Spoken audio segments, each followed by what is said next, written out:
अरे नको ग. बघितलं इथे दरवाजा बंद आहे म्हणून मम्मी पप्पा बाहेरून ऐकायला जाईल मग म्हणून मुद्दाम कसे आवाज काढत होता बघितलं. अरे का यश, का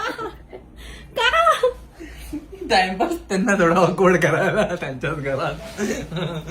बिचारी मॉमने एवढे मस्त उत्तप्पे बनवून दिलेत आणि तू हे करतेस. त्याने तुला लाज नाही वाटत तू हे करतेस त्यांच्यासोबत. हा अरे बाहेर काम पण करताय. आवाज आला ना बाहेर. आला ना बघितलं यश. मी पहिला तोच विचार केला की ते कार्पेंटर काय विचारलं.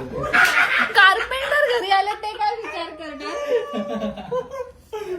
शपथ.